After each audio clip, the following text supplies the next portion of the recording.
सबसे प्यारी है, माँ तू जग में न्यारी है। माँ तू सबसे प्यारी है, माँ तू जग में न्यारी है। अपने आंचल में रखना, अपने आंचल में रखना, हमें वरदानों से भरना। माँ तू सबसे प्यारी है, माँ तू जग में न्यारी है। माँ तू सबसे प्यारी है, माँ तू जग में न्यारी है। पिता, पुत्र और पवित्र आत्मा के नाम पर आमीन। आप सबों को जय यीशु। कल से हम लोग एक विशेष क्लास प्रारंभ किया है, शुरू किया है। पवित्र यूक्रिस्त के रहस्यों को मैं धीरे धीरे खोल रहा हूं। उन रहस्यों को आपको समझने के लिए, उसका महिमा को, महत्व को जानने के लिए इस क्लास को ध्यान से सुनते रहिए। कल से हमने शुरू किया, अभी कई क्लास इस पवित्र यूक्रिस्त के रहस्यों की खुलासा करते हुए और एक व्यक्ति के, एक क्रिस्तीय व्यक्ति के जीवन में पवित्र यूक्रिस्त कितना महत्व रखते हैं, उससे बगैर वो क्रिस्तीय नहीं हो सकता। यदि आपके जीवन में पवित्र यूक्रिस्त नहीं है, यूक्रिस्तीय प्रभु नहीं है और यूक्रिस्तीय बलि में आप भाग नहीं ले रहा है, आप क्रिस्तीय नहीं कर सकता। उसको ही मैं धीरे धीरे लेकर के जाऊंगा, बाइबल के अनुसार लेकर के जाऊंगा। आज का क्लास एक क्रिस्तीय का जीवन प्रभु के वेदी से जुड़ा हुआ होना चाहिए, इसके ऊपर है। प्रभु के वेदी से जुड़ना है, बलिवेदी से जुड़ा हुआ जीवन को क्रिस्तीय जीवन कहते हैं। यदि एक क्रिस्तीय के जीवन में बलिवेदी नहीं है, वो बलिवेदी से दूर है, इसका मतलब वो पाप में है। यदि क्रिस्तीय व्यक्ति क्रिस्त में जी रहा है तो बलिवेदी से जुड़ा हुआ जीवन होना चाहिए। क्या कारण है? बलिवेदी प्रभु का क्रूस का चिन्ह है, वो प्रभु का क्रूस की जगह पर है और बलिवेदी क्रिस्त स्वयं है। क्रिस्त का सिंहासन बोल सकता है, लेकिन आखिर में हम बोलेंगे वो क्रिस्त स्वयं है। यदि हम क्रिस्त से जुड़ा हुआ है, क्रिस्त के बलिवेदी से जुड़ा हुआ जीवन होना चाहिए। मैं एक दो एग्जाम्पल पुराने विधान से लेकर के बताना चाहूंगा। एक व्यक्ति का जीवन बलिवेदी से क्यों जुड़े रहना चाहिए। जब तक हम बलिवेदी से जुड़े हुए जीवन नहीं जी रहा है, मैं बोलूंगा वो क्रिस्त से नहीं जुड़ा हुआ है। बपतिस्मा के बाद हम लोग क्रिस्त के बलिवेदी से जुड़ता है।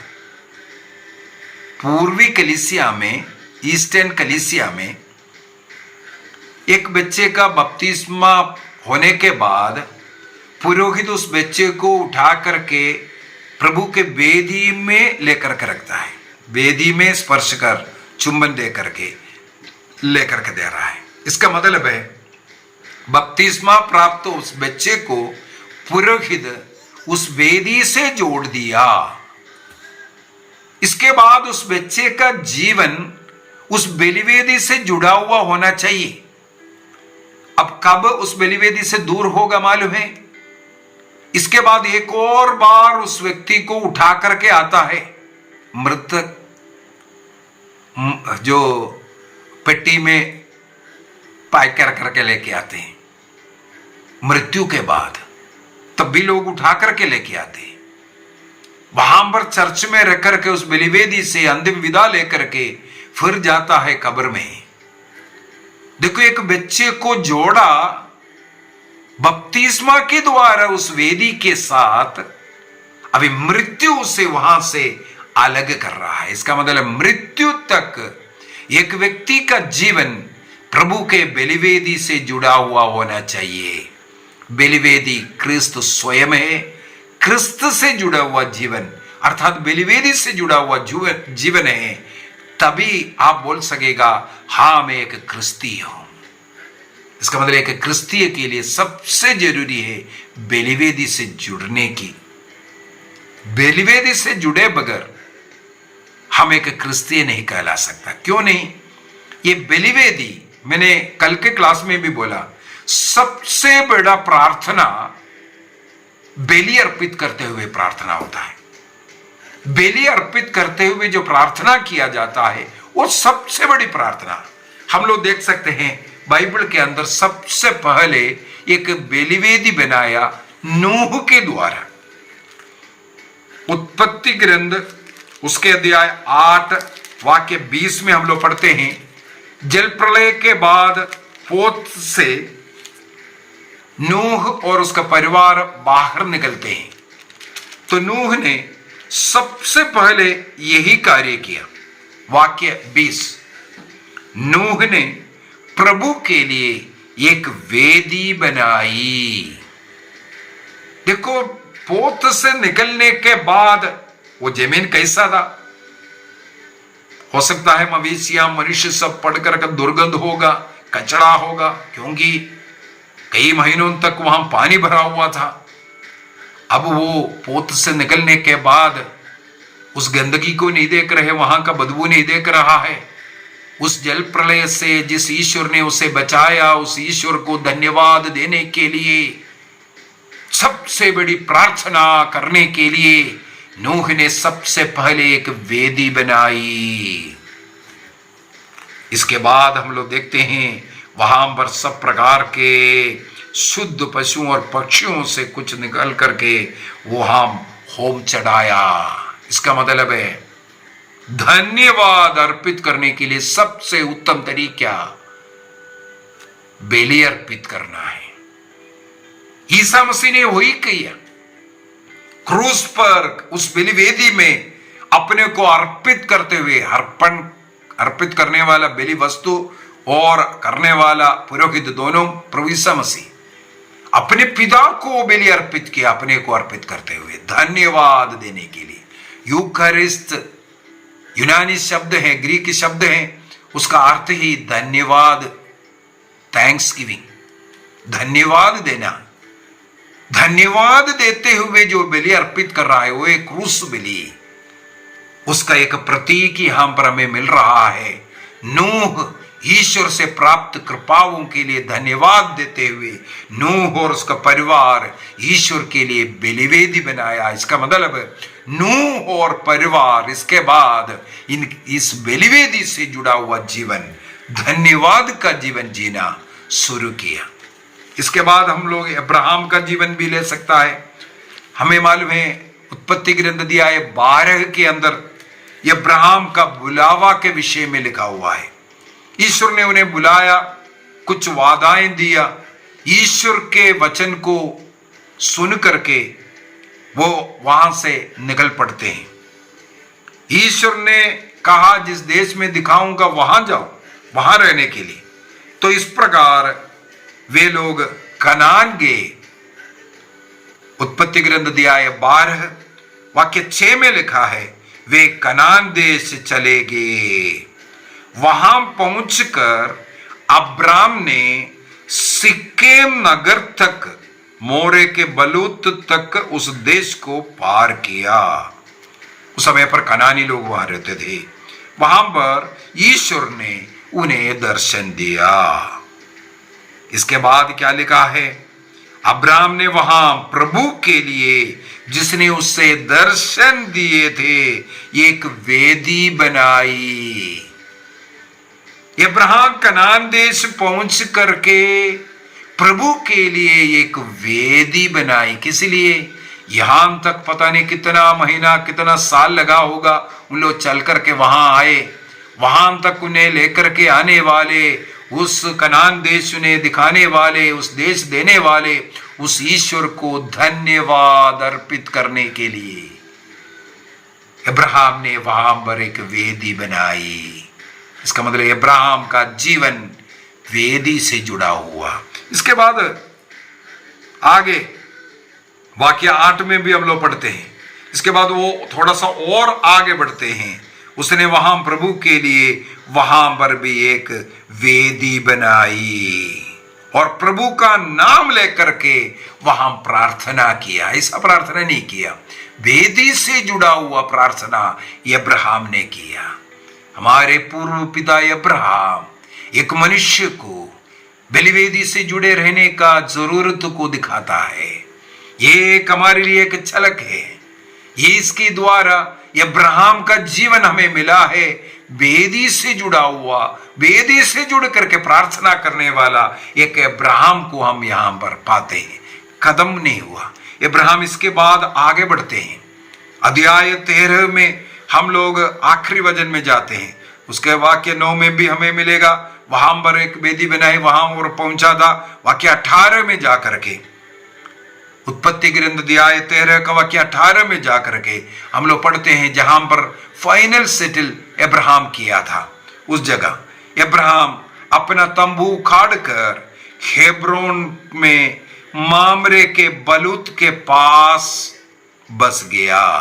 वहां पर लास्ट तक वहां रहा था, हेब्रोन के मामरे के बलूत के पास वो बस गया और उसने वहां प्रभु के लिए एक वेदी बनाई।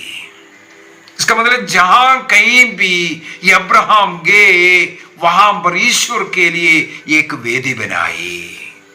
इसके बाद हम लोग अध्याय 22 में भी देख सकता है, अब्राहम को संतान मिला, उस संतान को अर्पित करने के लिए, बलि अर्पित करने के लिए उसने फिर से एक बलिवेदी प्रभु के लिए बनाई। उसी जगह को हम कालवरी कहते हैं, कलवारी बलि। अध्याय 22 वाक्य 1 से हम लोगों को पढ़ने के लिए मिलता है। ईश्वर ने अब्राहम को बुलाते हैं, इब्राहिम इब्राहिम। अब्राहम ने कहा प्रस्तुत हूं, बोलता है अपना परम प्रिय इसहाक को साथ में लेकर के मोरिया देश जाओ, वहां जाकर के मेरे लिए बलि अर्पित करो उसे। और अब्राहम जाते हैं, अब्राहम जाते हैं। वाक्य 9 में हम लोग देखते हैं अब्राहम उस मोरिया देश पहुंच गया, उस पहाड़ पर चढ़ा अपने पुत्र के साथ। अब्राहम ने वहां एक वेदी बना ली। अब्राहम ने वहां पर प्रभु के लिए एक वेदी बनाई। देखो, उस जिसमें अपने पुत्र को बांध कर रखा बलि अर्पित करने के लिए। लेकिन वहां पर हम लोग देखते हैं पुत्र पर हाथ ना लगाने का, और वहां पर उनको एक बछड़ा मिलता है, उसका वो बलि अर्पित करते हैं। वहां पर हम लोग देखते हैं, तुमने मुझे अपने पुत्र, अपने इकलौते पुत्र को भी देने के लिए इनकार नहीं किया। अब्राहम, वाक्य 13 में लिखा है, अब्राहम ने आंखें ऊपर उठाई और सिंकों से झाड़ी में फंसे हुए एक मेढ़े को देखा और उस मेढ़े का बलि वहां अर्पित करते हैं। सिंकों में झाड़ी फंसा हुआ, सिर पर कांटे फंसा हुआ, ईसा मसीह का प्रतीक वहां पर। इसका मतलब जिस जगह पर यहां अब्राहम ने जो बलिवेदी बनाया वो ईसा मसीह का वेदी था, क्रूस। इसका मतलब हो यही हो गया, एक क्रिस्तीय व्यक्ति का जीवन वेदी से जुड़ना, मतलब क्रूस से जुड़ना, और प्रभु का उस बलिवेदी से जुड़ करके जीवन जीने का मतलब है यीशु से जुड़ करके जीवन जीना। ये एक बहुत अच्छा उदाहरण। इस प्रकार अनेकों उदाहरण हम लोग पुराना विधान से निकाल सकता है। तो अब्राहम का जीवन या नूह का जीवन, इसहाक का जीवन, याकूब का जीवन, ये सब हमें दिखाता है, सिखाता है कि उनका जीवन वेदी से जुड़ा हुआ था, ईश्वर से जुड़ा हुआ था। तो हमें भी एक निर्णय करना है। हम एक क्रिस्तीय बपतिस्मा के द्वारा पुरोहित ने हमें उस वेदी से जुड़ाया, उस क्रिस्त से जुड़ाया, उस क्रूस से जुड़ाया। हमें उस जुड़े हुए जीवन जीना है। हमारे जीवन प्रभु में होना जरूरी है। निर्णय कीजिए। आइए हम अपनी आंखें बंद करें। आज के इस क्लास में बलिवेदी का महत्व को हमने देखा। जैसे नूह, इब्राहिम, इसहाक, याकूब ईश्वर को धन्यवाद देने के लिए, धन्यवाद का उस बलि यूखारिस्त, धन्यवाद बलि अर्पित करने के लिए वेदी बनाए। उनका प्रार्थना का एक वेदी था। जी हां, वही मसीह है, क्रिस्त से जुड़ा हुआ जीवन। हमें भी एक निर्णय करना है, मैं और मेरा परिवार प्रभु से जुड़ूंगा, वेदी से जुड़ूंगा, मिस्सा बलिदान से जुड़े रहूंगा। मिस्सा बलिदान ही धन्यवाद की उत्तम प्रार्थना, क्योंकि उसे प्रभु ईसा मसीह ने अर्पित किया। भेड़ बकरों का बलि नहीं, बल्कि मसीह का वो बलि, सबसे बड़ा बलि। उस बलिवेदी से हम भी जुड़े रहेंगे। निर्णय कीजिए। मैं इस समय पर उन सभी लोगों को प्रभु के पवित्र हृदय में समर्पित करता हूं, उस बलिवेदी में समर्पित करता हूं। जितने भी लोग मुझसे प्रार्थनाएं मांगे, प्रभु के उस बलिवेदी से जुड़े रहकर हम सब मिलकर के प्रार्थना करें।